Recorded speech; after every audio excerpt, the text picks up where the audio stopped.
Hello everyone, my name is Ariel Neidermeier. I'm an astrologer and I'm here to give you your May 2021 forecast. Back again, thanks for joining me.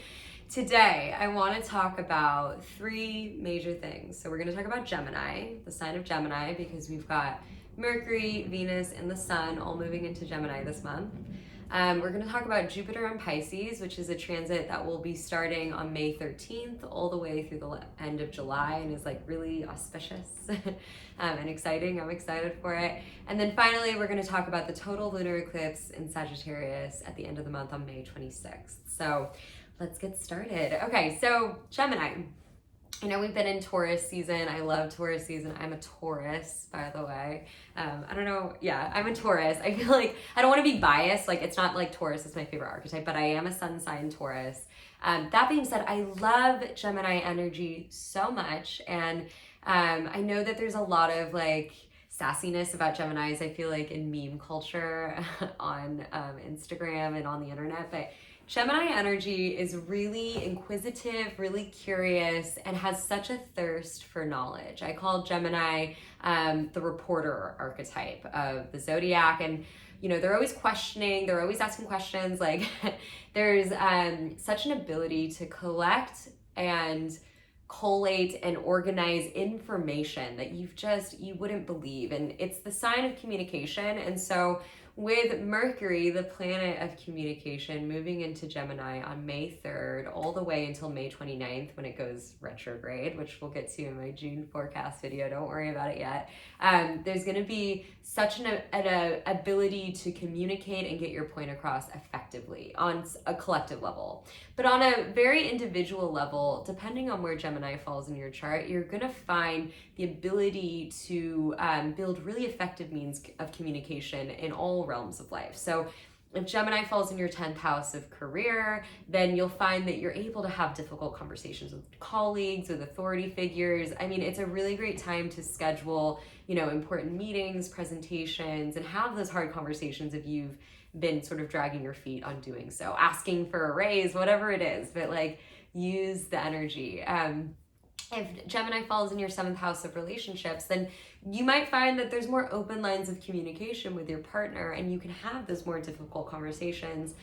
With Venus also moving into Gemini on May 8th, it just amplifies that energy. There's gonna be such so Venus is the planet of like love and beauty, but it's also the planet of values. And so you're just gonna find that wherever Gemini falls in your life, there's gonna be more of a increased valuation of communication in that realm of life too.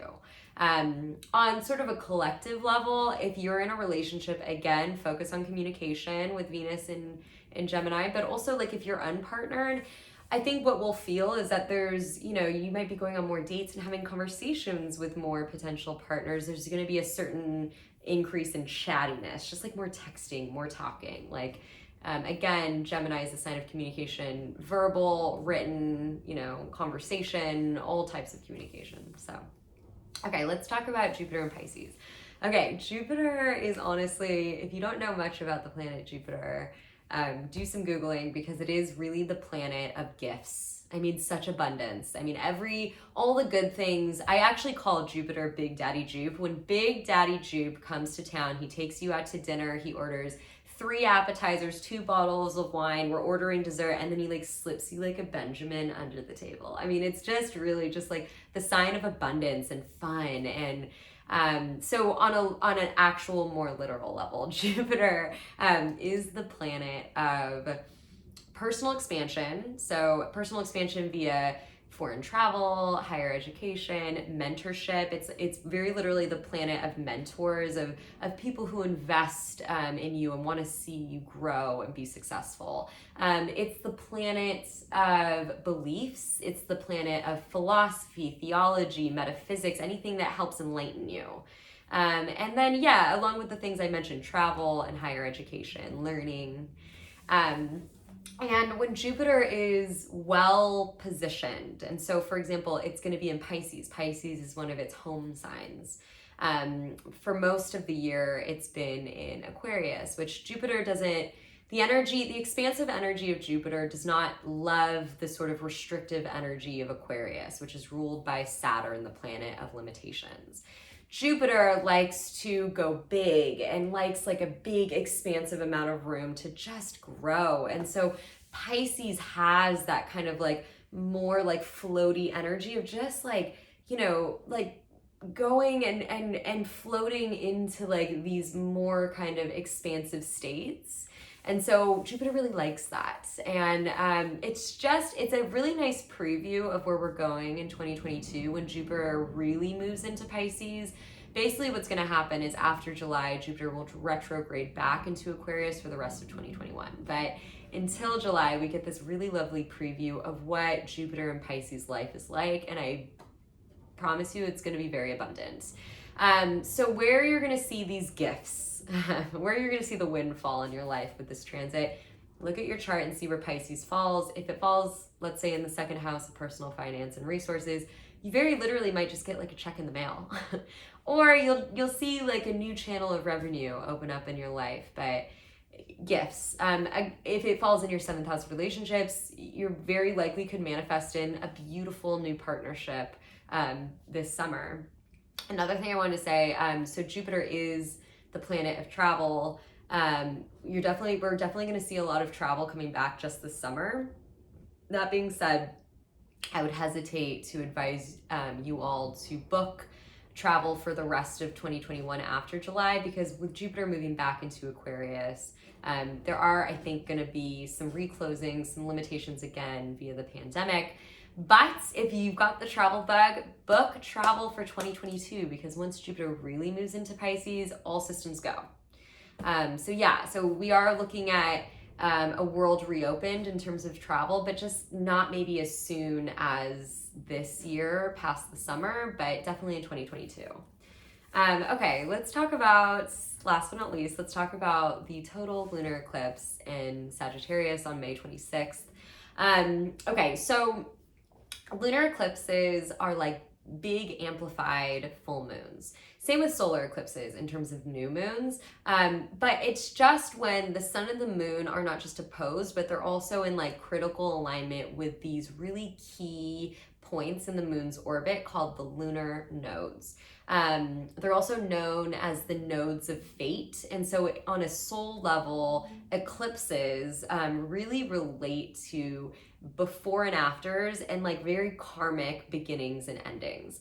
With a lunar eclipse, it's all about endings, and actually it's cyclical. So the cycle that is ending started on December 14th, 2020 with the Sagittarius solar eclipse. So to really process what this eclipse will look like for you in your life, you're going to want to do two things. First, you're going to want to look at your chart and see where Sagittarius falls to get an idea of the realm of life that is going to be impacted and is sort of implicated in this ending of a cycle. Second, you're going to think back what was going on mid-December 2020 in your life. And that'll kind of give you an idea of like what's coming to a close that you can now process and emotionally integrate. Lunar eclipses are more about emotional shifts. It's less external, versus solar eclipses are like when events happen and you see them in a more literal way out from beyond you. But yeah, a lunar eclipse is much more emotional shifting. I actually wanted to give a real world example of my own life and chart because I thought it was like such a good one. Okay, so Sagittarius in my chart falls in the 4th house of home, family, and foundations.